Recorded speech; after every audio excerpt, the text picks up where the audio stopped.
कोई भी काम इतना मुश्किल होता नहीं है जितना हम लोग उसे बना देते हैं। सेम यही कंडीशन चलता है हमारे सिलेबस में कि हम लोग कोई भी चीज को जितना पढ़ते हैं नहीं उससे ज्यादा तो उसे लेंदी ही बना देते हैं।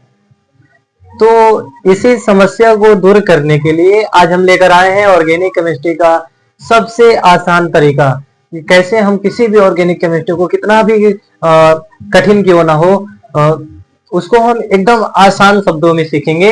तो नमस्कार, मेरा नाम है प्रिंस कुमार मौर्य और मैं आपको पढ़ाने वाला हूँ ऑर्गेनिक केमिस्ट्री। तो इससे पहले हम लोगों ने एक लेक्चर कंप्लीट कर लिया है जिसमें हम लोगों ने कार्बन की संपूर्ण डिटेल के बारे में पढ़ चुका है। बस इस लेक्चर में, ये जो दूसरा लेक्चर है, इसमें हम लोग पढ़ने वाले हैं कि कैसे कार्बनिक यौगिकों का वर्गीकरण किया जाता है, कैसे कार्बनिक यौगिकों को उनके गुणों के आधार पे बांटेंगे। तो ज्यादा लेंदी नहीं बनाएंगे, ज्यादा कठिन भी नहीं बनाएंगे, एकदम आसान शब्दों में आपको एकदम आपके पास हम पहुंचा देते हैं। चलिए स्टार्ट करते हैं। तो सबसे पहले हम देखेंगे इससे पहले जो पढ़ चुके हैं दो इंपॉर्टेंट पॉइंट कार्बन के बारे में, उसको कवर कर लेते हैं। तो सबसे पहले हम लोगों ने पढ़ा था कि कार्बन के पास दो प्रॉपर्टी होती है। कार्बन के दो गुणधर्म होते हैं। वो कौन कौन से गुणधर्म होते हैं? तो पहला होता है श्रृंखलन का गुण। लिंक डिस्क्रिप्शन में मिल जाएगा, आप जाकर वहां पे जरूर देखिएगा। ये श्रृंखलन का गुण क्या होता है, कार्बन क्या होता है, कार्बन के बारे में संपूर्ण जानकारी उस वीडियो में दे दी गई है और आप जाकर वहां से देख सकते हैं। उसके बाद यहाँ से आपको और क्लियर हो जाएगा कि आखिर हम इसको पढ़ते क्यों, ऑर्गेनिक केमिस्ट्री को पढ़ना जरूरी क्यों है, पढ़ते क्यों है और इसका उत्पत्ति हुआ कहाँ से है। तो चलिए, सबसे पहला गुण है श्रृंखलन का गुण। इसमें हम क्या करते हैं कि इसमें हम देखते हैं कि जो भी कार्बन होता है उसके पास एक ऐसी प्रॉपर्टी होती है कि एक कार्बन दूसरे से, दूसरा तीसरे से, ऐसे ही अनंत कार्बन की एक लंबी श्रृंखला बन जाती है और इसी गुण को बोला जाता है श्रृंखलन का गुण। और दूसरा जो प्रॉपर्टी है उसको हम बोलते हैं बहुआबंध बनाने की प्रॉपर्टी। बहुआबंध बनाने की प्रॉपर्टी, बनाने की प्रॉपर्टी, गुणधर्म। अब इसमें क्या होता है, बहुआबंध मतलब नाम से ही पता चला है, बहु मतलब ज्यादा, आबंध मतलब जुड़ना। ज्यादा आबंधों से जुड़ेंगे, एक कार्बन दूसरे कार्बन से जब एक से ज्यादा आबंधों से जुड़ता है तो उसको बोलते हैं हम बहुआबंध। और इस गुण को बोला जाता है चतुर संयोजकता। कार्बन परमाणु की चतुर संयोजकता। इसमें जो कार्बन होता है उसकी संयोजकता होती है कितनी? 4। 4 संयोजकता का मतलब जो कार्बन होता है मैक्सिमम कितना बॉन्ड बना सकता है? वो मैक्सिमम 4 आबंध बना सकता है। किसी भी दूसरे परमाणु के साथ वो मैक्सिमम 4 बॉन्ड बना सकता है। जैसे हम लोगों ने देखा था, यदि कार्बन के साथ सिंगल बॉन्ड बनाता है, कार्बन के साथ डबल बॉन्ड बनाता है, कार्बन के साथ ट्रिपल बॉन्ड बनाता है, कार्बन के साथ और टेट्रा बॉन्ड भी बना सकता है, लेकिन ये ज्यादा अनस्टेबल होता है, इसलिए इसको पढ़ा नहीं जाता क्योंकि ऐसा कंपाउंड मिलता ही नहीं है। तो यदि जब कार्बन के साथ सिंगल बॉन्ड बना के आबंध का निर्माण करता है तो वहां उस कंपाउंड को हम नाम देते हैं एल्केन। उसको नाम देते हैं हम एल्केन। जब वो डबल बॉन्ड बनाता है तो उसका हम नाम देते हैं एल्कीन, और जब वो ट्रिपल बॉन्ड बनाता है उसको हम नाम देते हैं एल्काइन।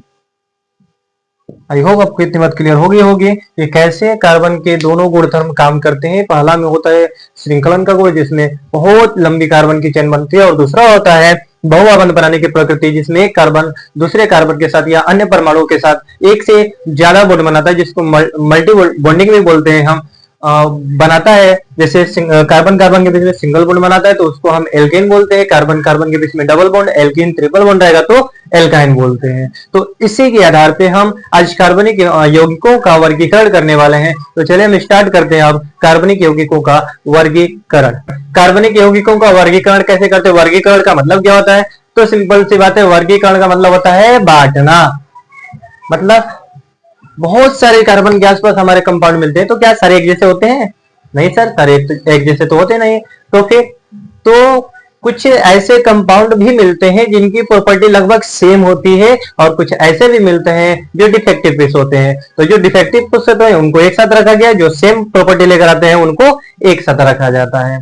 तो इसी प्रोसेस को बोलते हैं हम वर्गीकरण, क्लासिफिकेशन। तो इसी के आधार पे हम कार्बनिक यौगिकों को मेन रूप से दो भागों में बांटते हैं। हम मेन रूप से जो कार्बनिक यौगिक होते हैं उनका वर्गीकरण मुख्य रूप से दो वर्गों में होता है। पहला होता है संतृप्त कार्बनिक यौगिक, saturated organic compound, and second होता है असंतृप्त कार्बनिक यौगिक। पहला क्या होता है संतृप्त कार्बनिक यौगिक और दूसरा होता है असंतृप्त कार्बनिक यौगिक। मुख्य रूप से कार्बनिक यौगिकों को दो रूपों में ही, दो कैटेगरी में ही रखा गया है। पहला होता है संतृप्त और दूसरा होता है असंतृप्त। अब देखते हैं संतृप्त में क्या होता है। संतृप्त में ये होता है कि सारे आबंध एक जैसे होंगे, सारे बॉन्ड एक जैसे, सारे बॉन्ड जो होते हैं वो कैसे होते हैं, एक जैसे होते हैं, सेम होते हैं। यदि वो सिंगल है तो सिंगल ही रहेंगे, डबल है तो डबल ही रहेंगे, ट्रिपल है तो ट्रिपल ही रहेंगे। हालांकि इसमें डबल और ट्रिपल को नहीं लिया जाता है, पर ऐसा मान सकते हैं। और जनरली इसमें यह आता है कार्बन कार्बन के बीच में सिंगल बॉन्ड। तो यदि कार्बन कार्बन के बीच में सिंगल बॉन्ड, सारे के सारे सिंगल बॉन्ड ही है तो वो कहलाएगा संतृप्त यौगिक। और असंतृप्त में आता है जब कार्बन कार्बन के बीच में डबल या कार्बन कार्बन के बीच में ट्रिपल बॉन्ड बनता है। मतलब यदि मल्टी बॉन्डिंग होंगे, एक से ज्यादा बॉन्डिंग होगा, तब वहां पे अनसैचुरेटेड ऑर्गेनिक कंपाउंड्स बोला जाएगा। क्लियर है इतनी बात। तो कार्बनिक यौगिकों को दो भागों में बांटा, पहला संतृप्त सैचुरेटेड, दूसरा असंतृप्त अनसैचुरेटेड। संतृप्त में क्या होता है सारे बॉन्ड सेम होते हैं, सिंगल बॉन्ड होते हैं। असंतृप्त में क्या होता है मल्टीपल बॉन्डिंग होती है, डबल भी होगा और ट्रिपल भी होता है। क्लियर है। अब देखते हैं आगे हम, ये तो हो गया मेन रूप से। अब कंप्लीट क्लासिफिकेशन क्या होगा, अब उसको देखते हैं। तब आगे इसके हम देखेंगे complete classification of organic compound. Complete classification of organic compounds. अब देखते हैं हम कार्बनिक यौगिकों का कंप्लीट क्लासिफिकेशन कैसे होता है। तो यहां पे लिखेंगे कार्बनिक यौगिक, ये हो गया हमारा कार्बनिक यौगिक, जिसको हम बोल सकते हैं ऑर्गेनिक कंपाउंड इन इंग्लिश। चलिए अब यहाँ पे देखिए, जो कार्बनिक यौगिक होते हैं उनको दो भागों में वर्गीकृत किया गया है। पहला होता है गुणों के आधार पे दो भागों में बांटा गया है। पहला जिसको हम बोल सकते हैं खुली श्रृंखला कार्बनिक यौगिक। पहला क्या होता है खुली श्रृंखला, या इसको हम एलिफैटिक कंपाउंड भी बोलते हैं, इसको हम एलिफैटिक यौगिक भी बोलते हैं। खुली श्रृंखला या एलिफैटिक कंपाउंड, इसका मतलब क्या होगा, जो कार्बन होगा वो एक खुला श्रृंखला बनाएगा। कार्बन तो दो तरह के कंपाउंड्स बना सकते हैं, एक बंद और एक खुला वाला। तो जो खुली श्रृंखला है मतलब इसमें क्या होगा, कार्बन की खुली श्रृंखला बनेगी। और दूसरा हो जाएगा बंद श्रृंखला। दूसरा क्या हो जाएगा बंद श्रृंखला। दूसरा हो जाएगा बंद श्रृंखला मतलब क्लोज्ड चेन। तो यहाँ पे कार्बन को गुणों के आधार पे कितने भागों में बांटा गया, दो भागों में। पहला खुली श्रृंखला और दूसरा बंद श्रृंखला क्लोज्ड चेन। इसमें क्या होता है, जो कार्बन होते हैं एक बंद श्रृंखला का निर्माण करते हैं। तो इस प्रकार के यौगिकों को बोला जाता है बंद श्रृंखला कंपाउंड, क्लोज्ड चेन कंपाउंड। अब देखिए जो खुली श्रृंखला है इसको भी दो भागों में बांटा गया है। अब जो खुली श्रृंखला दो तरीका से हो सकती है, एक तो सीधा हो सकती है और दूसरा शाखा के साथ हो सकती है और ब्रांचेड भी हो सकती है। तो पहला हो जाएगा सीधी श्रृंखला, कार्बन की सीधी श्रृंखला। आप सबको साथ साथ समझाते चलेंगे, बाकी इसको अगर नेक्स्ट वीडियो में भी डिटेल में पढ़ना है हमको। तो सीधी श्रृंखला का मतलब होता है एकदम कार्बन की लंबी चेन हमको मिलती जाएगी। और दूसरा होता है शाखित श्रृंखला।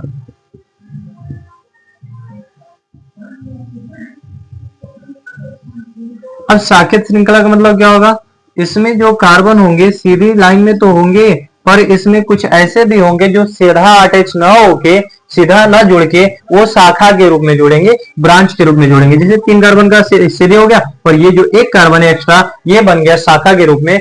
इस प्रकार के कंपाउंड को बोलते हैं शाखित श्रृंखला कार्बनिक यौगिक। क्लियर है? अब देखते हैं आगे हम, जैसे ये हो गया बंद श्रृंखला। तो जो बंद श्रृंखला होता है ये भी दो तरह के होते हैं।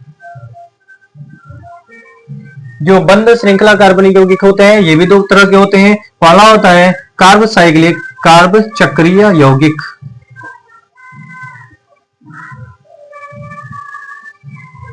कार्ब चक्रीय यौगिक, या इसको हम होमोसाइक्लिक कंपाउंड भी बोलते हैं। इसे हम होमोसाइक्लिक कंपाउंड भी बोलते हैं, समचक्रीय यौगिक, होमोसाइक्लिक कंपाउंड भी बोलते हैं इसको।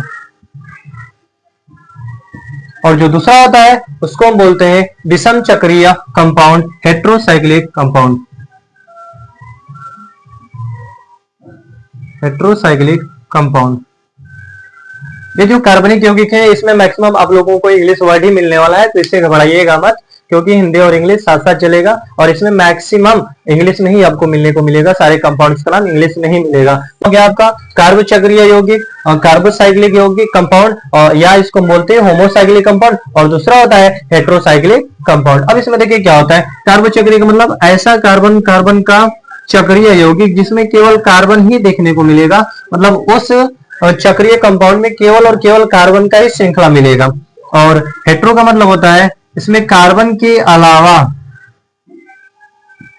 कोई दूसरा तत्व भी आ सकता है। जैसे इसमें देखिए ऑक्सीजन आ गया ना, मतलब इसको विषम चक्रीय यौगिक बोलेंगे। इसमें केवल कार्बन ही कार्बन है, इसलिए इसको हम बोलते हैं समचक्रीय यौगिक। क्लियर है इतनी बात? अब आगे देखिए, जो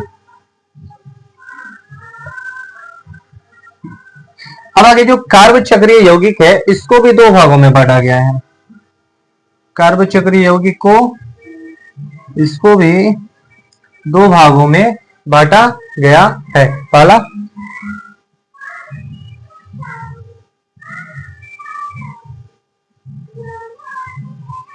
एरोमेटिक कंपाउंड,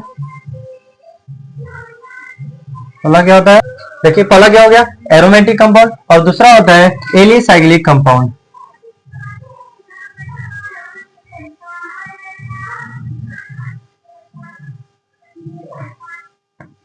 दूसरा क्या होता है एलिसाइक्लिक कंपाउंड।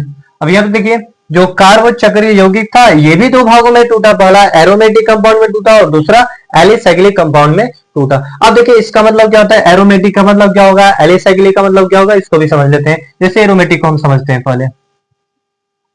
एरोमेटिक में क्या होगा, जो कार्बन की श्रृंखला होगी, जो कार्बन की बंद श्रृंखला होगी, इसमें कार्बन कार्बन के बीच में अल्टरनेट डबल या सिंगल बॉन्ड रहेगा, डबल सिंगल बॉन्ड रहेगा। मतलब अल्टरनेट का मतलब होता है समांतर क्रम में, मतलब डबल रहेगा फिर single, double single, double single. अगर ऐसे होता है तो उसको हम बोलते हैं एरोमेटिक कंपाउंड, और जब ऐसे नहीं होता है तब उसको हम सिंपल बोल सकते हैं एलिसाइक्लिक कंपाउंड। जैसे मान लीजिए ये हो गया,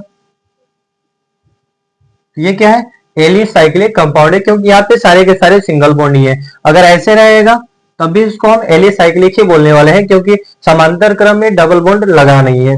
अगर ऐसे होगा तब भी हम इसको बोलेंगे एलिसाइक्लिक ही है, जब तक इसमें ऐसे अल्टरनेट डबल सिंगल बॉन्ड नहीं आ जाता है। आई होप आपको इतनी बात क्लियर हो गई होगी। तो यहाँ पे हम लोगों ने देखा कार्बनिक यौगिकों का कैसे वर्गीकरण किया जाता है। नेक्स्ट पार्ट में हम सीखेंगे कैसे कार्बनिक यौगिकों का नामकरण किया जाता है। तब तक के लिए आप इतना नोट कर लीजिए, फिर उसके बाद अगले वीडियो में आने वाले में हम कार्बनिक यौगिकों का नामकरण सीखेंगे।